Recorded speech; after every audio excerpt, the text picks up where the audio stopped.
Okay, so Christmas Eve is the Saturday after this Sunday, right? This year it's on December 24th. Our traditional carol and choir service is at 7 p.m. Our family service is at 4 p.m. and our SML style service at 9 p.m. That's with communion. That's our late service, 9 p.m. All three services will conclude with candlelight.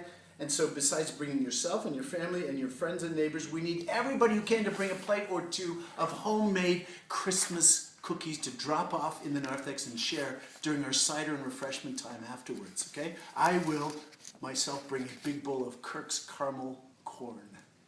And then Christmas falls the next day on Sunday, and as important as traditions and festivities are, we're not going to neglect the reason for Christmas. So we're having church, one service at 10, okay?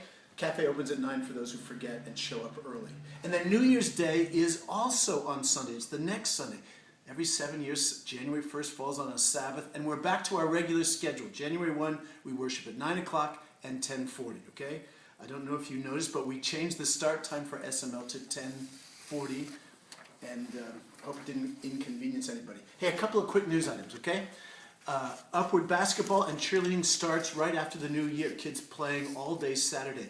And mid-January, we're going to start a new Saturday afternoon celebration service. It's going to be a missional, family-friendly worship service for unchurched families coming to Upward, and also for our own church families that are looking for a Saturday church option. So we're still working on the details. We don't know. It's going to start at 4:30 or 5:30. We haven't decided yet. It's going to be in the chapel. Music will be contemporary, acoustic. Children are welcome. Worship is going to be modeled after our summer Arise service. And then we'll have time afterwards for families to enjoy dinner and fellowship together.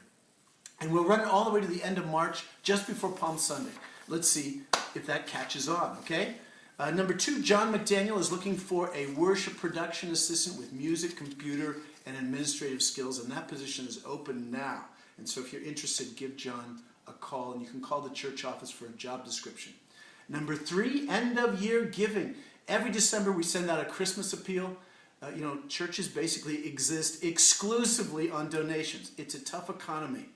And at year-end, we're going to try to get our giving to catch up to our budget so that all of our ministries and missions can be fully funded. And so as you give gifts this year to those you love, will you remember your church and write a special Christmas check? Remember to qualify for this tax year. It has to be postmarked this year or received in a church offering or at the church office on a business day before the year ends, okay? And then finally, Wednesday afternoon, our staff, I don't need to say that. Our staff had a great Christmas party at the Spaghetti Factory on Wednesday afternoon. I hope nobody needed anything at church because we locked everything up and left. And then after lunch, we had this mini golf tournament. And the winning foursome was Tim Dakin, Cliff Graves, Paulette Lambertson, and Melanie Rainey. Very good. Best single score, John McDaniel by 1 stroke. Biggest losers, Dave Schottky, Wendy Roberts-Campbell, Megan Brady, and Brian Orso. Weren't they the foursome? That is, if everybody's scorecards could be believed. I don't want you to think that church staff people cheat on anything, but they do. Anyway, that's all for now. See everybody in church, and be extra careful out there driving here and home.